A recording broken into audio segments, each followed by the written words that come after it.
नमस्कार दोस्तों, मैं शुभम आप सभी का अपने YouTube चैनल गाओ विश्वस्य मातरम में स्वागत करता हूं। दोस्तों, हरिणी की बेटी तुष्टि को तो आप सभी जानते ही हैं और बचपन से लेकर के अभी तक की उसकी लगभग सभी वीडियोस आपने मेरे चैनल पर देखा भी है, किंतु उसकी एक्सक्लूसिव वीडियो कभी मैंने नहीं बनाई थी। तो तुष्टि जो है मेरी पहली बाछी है जिसको मैंने खुद से तैयार किया है, अनुभव लिया है और वह मुझे अत्यंत ही प्रिय है।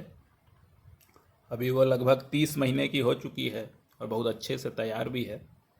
तो इस वीडियो में मैं उसके लालन पालन संबंधी जो इतने दिनों का मुझे अनुभव रहा है उसके साथ, और अब जो है तैयार हो जाने के बाद भी मैं उसे गाभिन क्यों नहीं करवा रहा हूँ और आने वाले नियर फ्यूचर में भी उसे गाभिन कराने की मेरी कोई ऐसी खास मंशा नहीं है, तो ऐसा क्यों है, इस पर भी इस वीडियो में मैं आपसे चर्चा करूँगा।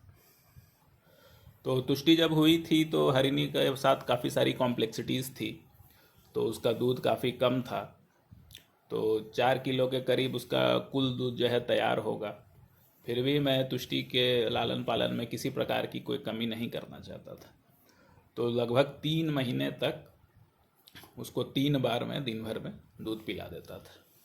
तो उस वक्त तो मुझे दूहना नहीं आता था, फिर भी जो दूहने के लिए आते थे मुकेश जी ही आते थे मुख्यतः, तो उनको मैं कहता था कि इसके लिए छोड़ दीजिए, इसके लिए छोड़ दीजिए। जितना उनकी इच्छा होती थी वो छोड़ते थे। फिर दोपहर में मैं पिला देता था पूरा, जितना पी सके, मतलब वो पीकर खाली कर देती थी। उसके बाद शाम को भी फिर मैं मुकेश जी को बोलता था कुछ छोड़ दीजिए, कुछ छोड़ दीजिए। तो लगभग 3 किलो दूध मैं निकालता था और यह उम्मीद करता था कि सुबह और शाम में कुछ जो है दूध हरिणी चुराती हो तो वो तुष्टि पीती हो। दोपहर में तो जो है उसको पिला ही देता था। अपना भी कुछ स्वार्थ था कि 2-3 किलो तो दूध हो जब घर में गाय है तो। फिर पापा का जो ऑफिस था जहाँ पर कि हरिणी थी, हरिणी और तुष्टि शुरू के 1 साल थी, तो वहाँ पर दौड़ने भागने की काफ़ी अच्छी जगह थी। तो मतलब दौड़ते भागते तुष्टि का जो शारीरिक गठन है वो बहुत ही शानदार हुआ है। वह उतना मतलब कि अच्छा वातावरण में अन्य गायों को, अभी जो मेरे 2 बच्चे हुए हैं कनिसा और गबरू, उनको नहीं दे पा रहा हूँ। तो लगभग 3 महीने के बाद जो है फिर स्वार्थवश, क्योंकि फिर हरिणी का दूध भी धीरे धीरे कम हुआ था, तो उसके बाद से मैंने तुष्टि को दूध नहीं पिलाया है। मैं ये उम्मीद करता था कि अब जो चुराना हो चुरा ले हरिणी, क्योंकि ऐसा बोला जाता था कि देसी गाय अपने बच्चे के लिए कुछ ना कुछ दूध तो चुराती ही है।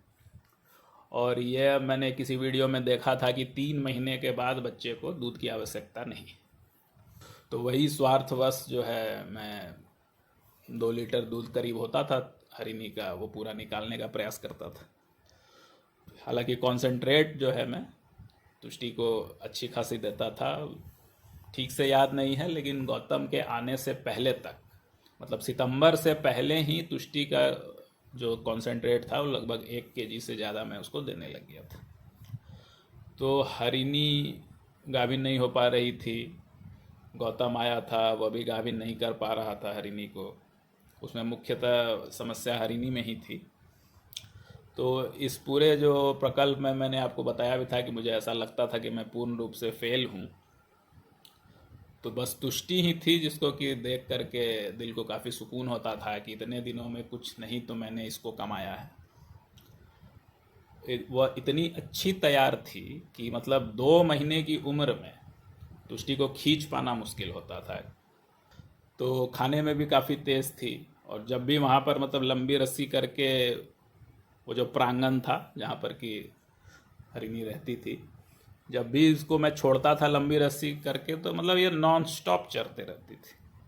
मतलब कि जैसे हरिणी है, चरी, थोड़ा खाई, बैठी, क्योंकि वो गौचर की गाय है, उसके लिए यह साधारण सी घास कोई बड़ी बात नहीं थी। लेकिन तुष्टि जो है वो तो यहीं पैदा हुई थी, तो उसके लिए यही घास सब कुछ था। तो वो खाते रहती थी दिन भर, मतलब कि मुंह रुकता ही नहीं था उसका। तो 10 महीने लगभग वहाँ पर तुष्टि रही। उसके बाद फिर जो है उसको मुकेश जी के पास हमने भेज दिया था हरिणी के साथ ही। तो 10 महीने में कोई स्वास्थ्य संबंधी समस्या कभी तुष्टि में नहीं हुई। केवल वही है कि वहाँ खुला वातावरण था, मुझे भी उतना अनुभव नहीं था। तो वो कभी मिट्टी खा लेती थी, कभी कभार उसको रोकने का प्रयास करता था। हरिणी का सूखा गोबर खा लेती थी, अपना को सूखा गोबर नहीं खाएगी, हरिणी का सूखा गोबर खाने लगती थी। तो उसके कारण कई बार जो है फिर लूज गोबर करती थी, तो उसकी मैं डिवर्मिंग कर देता था, वही जो एलोपैथी जो अल्बोमार से किया जाता है। तो हालांकि उस वक्त मुझे ये सरसों तेल और ये सब ठीक से पता नहीं था कि उससे किस तरह से डिवर्मिंग करते हैं, ये जो 21 दिन वाली साइकिल है ये सब। तो मुकेश जी के पास गई, फिर वहाँ कुछ दिन के बाद मुझे ऐसा लगा कि मतलब जैसी पहले 10 महीने में इसकी ग्रोथ थी, उस तरह की ग्रोथ अब नहीं हो रही है। तो मैंने मुकेश जी को कई बार कहा, कॉन्सेंट्रेट भी मैंने बढ़ा दिया था, 1.25 किलो लगभग कॉन्सेंट्रेट दे रहा था, 250 ग्राम बेसन दे रहा था। तो मुकेश जी ने बोला कि इतना ही होता है, इतनी बड़ी तो बाछी है। बात सही है, बड़ी थी, लेकिन वो अपनी गायों से कंपेयर करते थे, उनकी गाय और हरिणी में काफ़ी अंतर है। तो जब भी मैं बोलता था कि जो है वैसी खास ग्रोथ नहीं लग रही है, पहले साल कितना अच्छा ग्रोथ था, तो वो बोलते थे कि इतना सा दाना में नहीं होगा, और देना पड़ेगा, 3-4 किलो से कम क्या दीजिएगा, ग्रोथ ग्रोथ में है इसीलिए। तो अब उतना मेरी देने की इच्छा थी नहीं, क्योंकि खर्च ऐसे भी काफ़ी था, आप सब जानते ही हैं।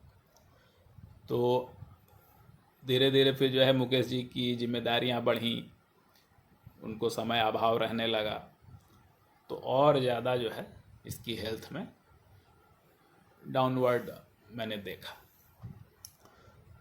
तो अगस्त में 2023 में लगभग 10 महीने वो मुकेश जी के यहाँ भी रही। तो अगस्त 2023 में मैंने उसको गंगा और गौतम के साथ गांव भेज दिया था। अपने भाई को भी मैंने यही बोला कि 1.5 किलो दाना इसका कंटिन्यू रखना, और बाकी कोई खास हिदायत दी नहीं, क्योंकि मुझे मालूम था कि चुस्त दुरुस्त बचिया है, कुछ करना तो अभी है नहीं, तुरंत गाभिन भी कराना नहीं है। तो मुझे कोई खास उम्मीद थी नहीं, मुझे लगा हो सकता है इसकी यही ग्रोथ हो, क्योंकि हरिणी चलो मान लेते हैं बहुत अच्छे शरीर की गाय है, लेकिन इसके पिता जो हैं वो तो वहीं गौचर के साधारण से नंदी मुझे लगे थे, तो हो सकता है कि उतना ज़्यादा इसकी ग्रोथ ना हो।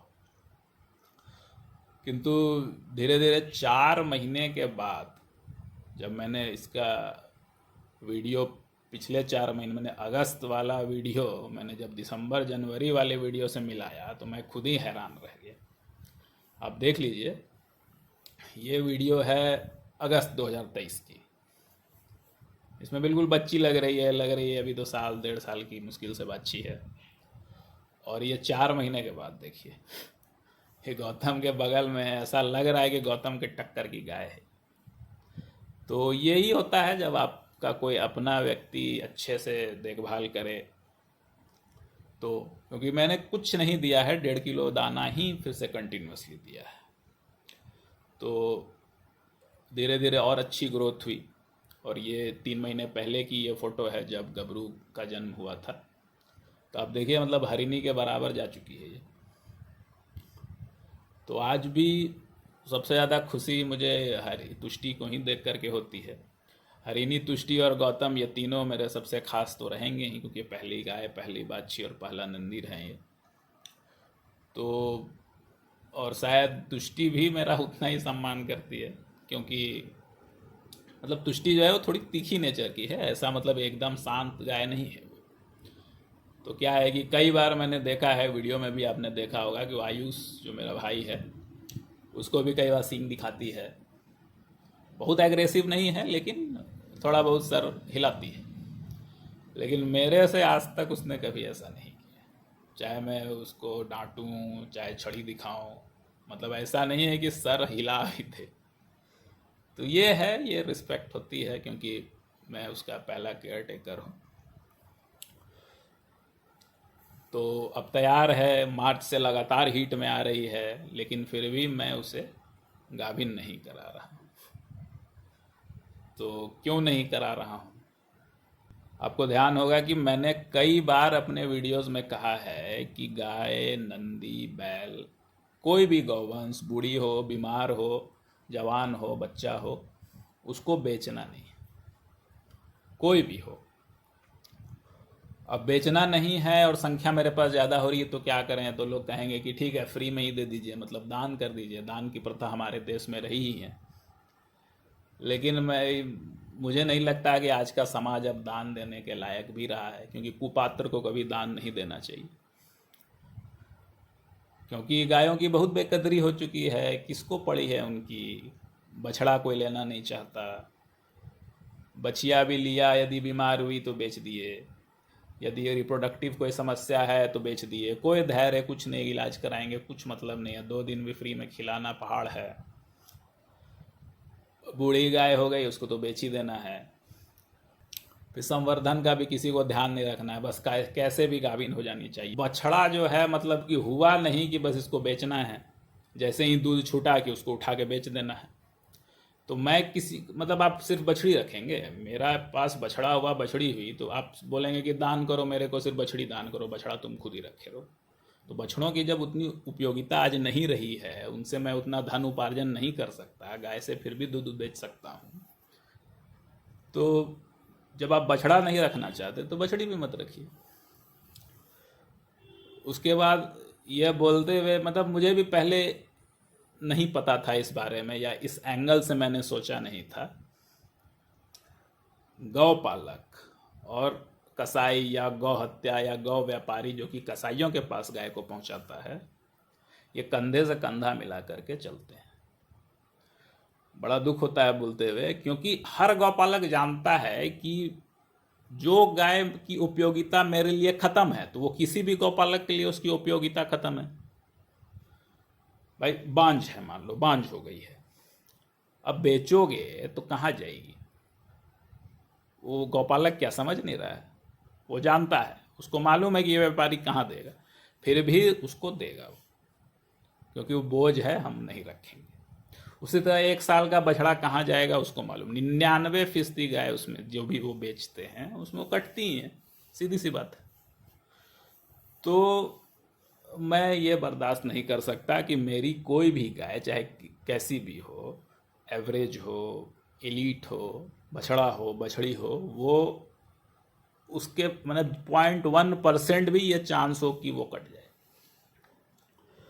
तो मेरे पास क्या ऑप्शन बचता है, यही ऑप्शन बचता है कि मेरे पास जितनी भी गायें बछड़े बछिया सब उत्पन्न हो रही है सबको मैं अपने पास ही रखूं। तो यही मैं करूंगा।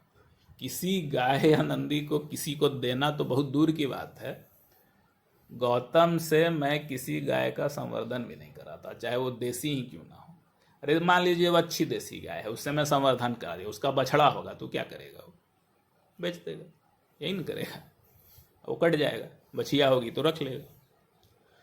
उसके बाद शुरुआत में मैंने सोचा था कि लोगों में उतनी जागरूकता नहीं है, एआई वर्कर सब पता नहीं कैसा कैसा सीमेंट ले आते हैं, सस्ता सीमेंट मिलता है, कन्वेंशनल सीमेंट जो होता है जिससे कि बछड़ा बछिया कुछ भी हो सकती है, तो काफ़ी सस्ता होता है। अच्छा सीमेंट KGSG का सीमेंट भी 50 रुपये का है। तो मैं सोचा था कि 1-आध हज़ार मान लीजिए ले आता हूँ सीमेंट। अरे संवर्धन के नाम पर गाय जो है देसी गाय के संवर्धन के लिए इतना क्या है, 50,000 रुपये दाम। लेकिन फिर मैं सोचा कि बछड़ा यदि होगा तो लोग करेंगे क्या, तो बस उसके बाद वो प्लान भी मैंने स्थगित कर दिया। तो अब सवाल ये है कि सबको जब मैं रखूंगा तो इतने इतने बछड़े बछड़ियों कितने को रख पाऊंगा। तो उसका यही जवाब है कि पॉपुलेशन कंट्रोल करके, और वही मैं कर रहा हूँ। तो सबसे पहला डिसीजन यही मुझे लेना था कि मैं कितनी बड़ी हर्ड को संभाल सकता हूँ। तो इसका जवाब है 30, क्योंकि मेरे गांव में जितनी ज़मीन मैं हरा चारा उगाने के लिए लगा सकता हूँ वो करीब 3 एकड़ है। तो ऐसा बोला जाता है मोटा मोटी कि 1 एकड़ में 10 गाय के बराबर हरा चारा हो जाता है। तो 30 की हर्ड मेरे पास होनी चाहिए। अब मैं ऐसा क्या करूं कि बिना किसी गाय बछड़ा को बेचे या किसी को दिए मेरी हर्ड 30 से ज़्यादा ना हो। तो मेरा कैलकुलेशन यही है कि जो पैदा हुआ वो अपनी नेचुरल मौत मरे। उसकी उम्र मैं समझता हूँ कि गौवंश की उम्र 25 साल है, कोई 22 साल जिए, कोई 27 साल जिए, एवरेज लेके चलता हूँ 25 साल।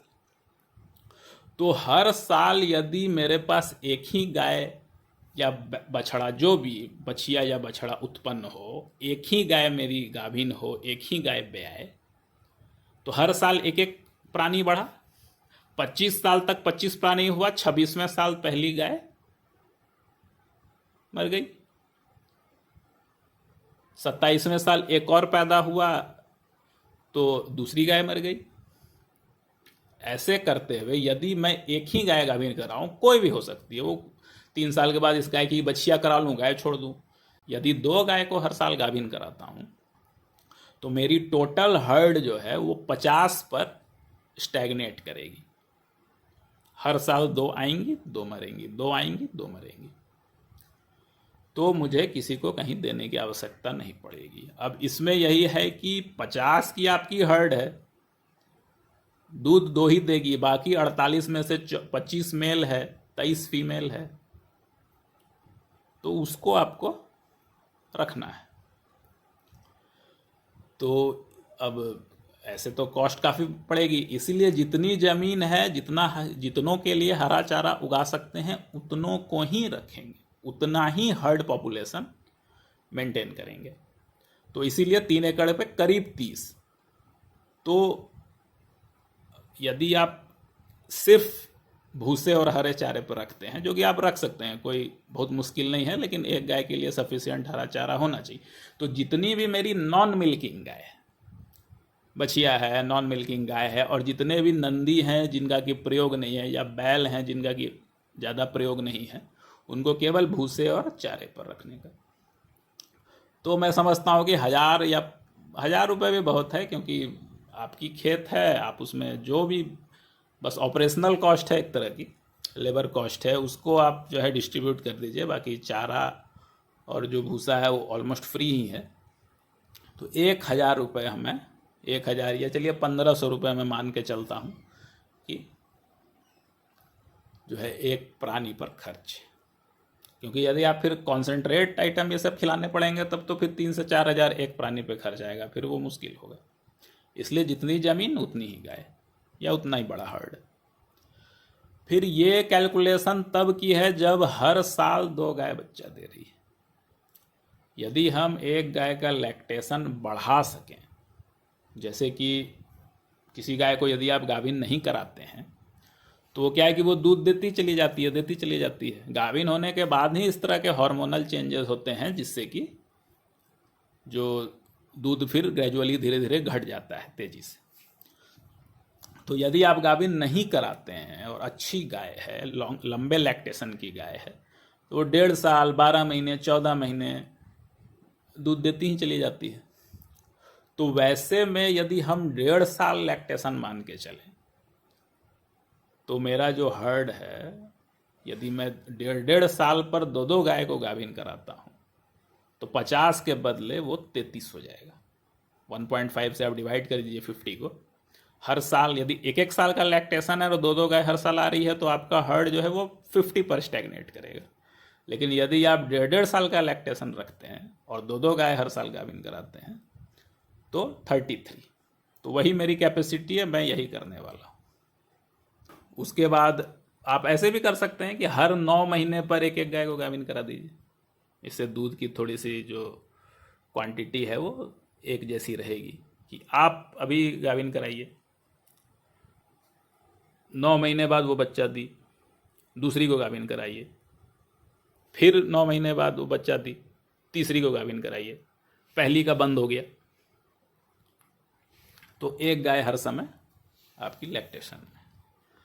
तो इसके लिए मुझे लंबे लैक्टेशन वाली और ज़्यादा से ज़्यादा दूध वाली गाय चाहिए। तो वही मैं कर रहा हूँ। मेरे पास अभी 3 अलग अलग ब्लड लाइन है। पहली हरिनी, उसकी जो माँ है वो दूध उसका बंद होता ही नहीं है।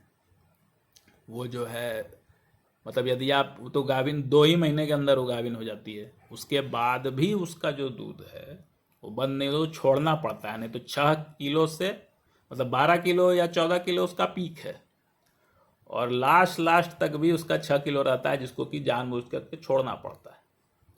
तो यदि उसको गाभिन ना कराया जाए और लंबा दूध आप लेना चाहें तो 1.5 साल के बाद भी मुझे लगता है कि वो 6 लीटर या 8 लीटर देगी। तो उसी की बेटी है हरिणी। ये ठीक से चेक नहीं कर पाए हैं हम, क्योंकि पिछले ब्यात में समस्या काफ़ी हुई थी, लेकिन फिर भी हरिणी जो है वो 2 ही लीटर दूध देती थी, लेकिन 10 महीने तक उसने दूध दिया। वो गाभिन नहीं हुई थी, और 2 महीने के बाद भी जब मुकेश जी के यहाँ गई, उनको दूधने नहीं दिया तो उन्होंने छोड़ दिया, बोला छोड़ देते हैं, 2 किलो तो है ही। तो वो और लंबा चल सकती थी। गंगा पिछले साल गाभिन नहीं थी, नवंबर 2021 में गंगा जो है ब्याई थी, और दिसंबर 2022 में मेरे पास आई थी। आने से कुछ दिन पहले तक उसने दूध दिया था। गाभिन वो भी नहीं हुई थी, लेकिन मुझे उससे मतलब नहीं, गाभिन हो नहीं हो लेकिन लंबा दूध दे। तो 12 महीने दिया। यदि अच्छी बिल्कुल सेवा नहीं थी, बिल्कुल हड्डियों का ढांचा थी, जैसा कि मैंने बताया था, यदि अच्छी सेवा रही तो 18 महीने तक दूध देते रहना, यदि गाभिन ना हो तो कोई बड़ी बात नहीं है। उसके बाद गोविंदा से हमें खुद तो उम्मीद नहीं है कि ये बहुत लंबा दूध दे पाएगी, लेकिन इसके बच्चे जो हैं बहुत ही बेस्ट क्लास आएंगे। कन्नू से हमें काफ़ी उम्मीदें हैं। तो हरिणी अभी चूंकि गाभिन हो गई है, इसलिए तुष्टि को अभी गाभिन कराने की कोई वजह मेरे पास नहीं, क्योंकि वो उसी की बेटी है, ब्लड लाइन तो सेम है। तो अभी से लगभग 8 महीने या चलिए 9 महीना मान लेते हैं, 9 महीने बाद हरिणी ब्याह जाएगी।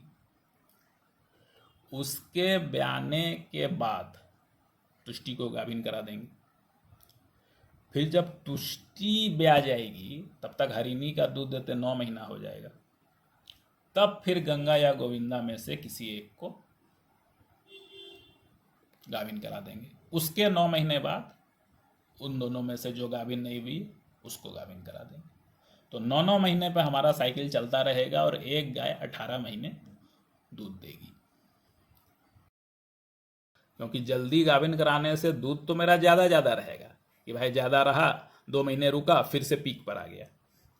लेकिन ऐसे में फिर जो बच्चा आएगा उसको भी तो जीवन भर देखना है ना, तो वो भी तो एक जिम्मेदारी बढ़ेगी। इसलिए मेरा प्लान ये है कि एक बच्चा जो मेरे पास आता है उस पर मुझे मैक्सिमम दूध मिले, मतलब लंबे समय तक मिलता रहे।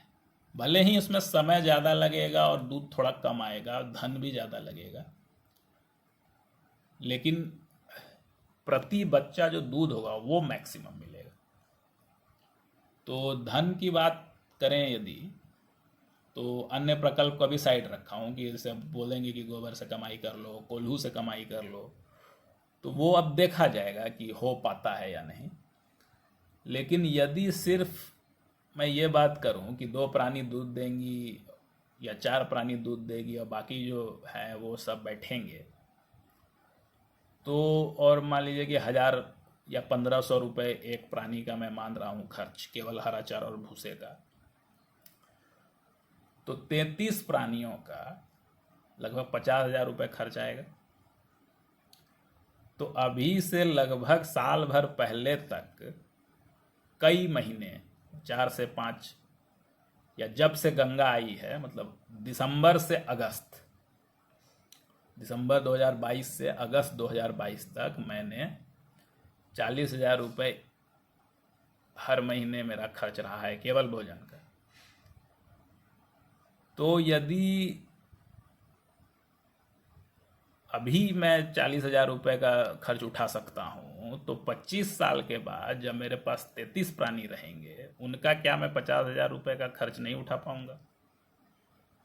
तो मैंने यही सोच रखा है कि कुछ हो ना हो, मैंने अन्य प्रकल्प से धन कमा लिया तो बहुत अच्छी बात है, नहीं भी कमा पाया तो भी 50,000 रुपये मैं गौ सेवा में दे करके एक भी प्राणी को अपने यहाँ से कहीं जाने नहीं दूंगा। दूध का फ्लो मेंटेन रखेगा सिर्फ अपने परिवार के, क्योंकि मेरे लिए धन से अधिक ये जरूरी है कि मेरी एक भी गाय, एक भी नंदी गलत हाथ में न जाना पाए।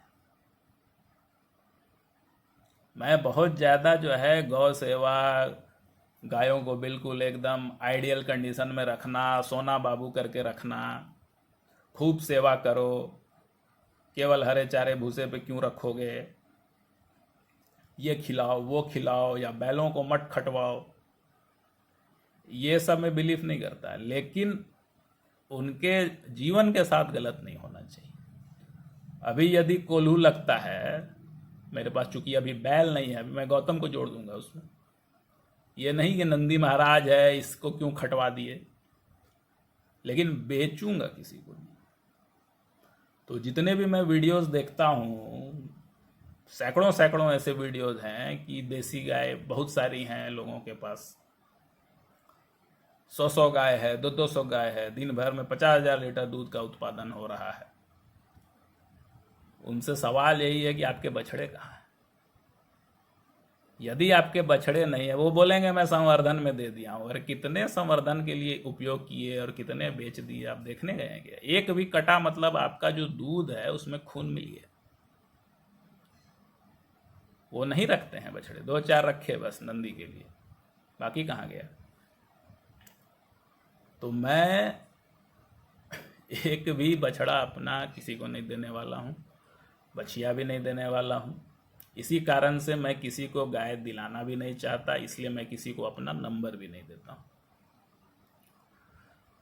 सिर्फ 2 व्यक्ति हैं, दिनेश कुमार चौबे जी और ज्योति यादव, जिनके पास मेरी गायें जा सकती हैं।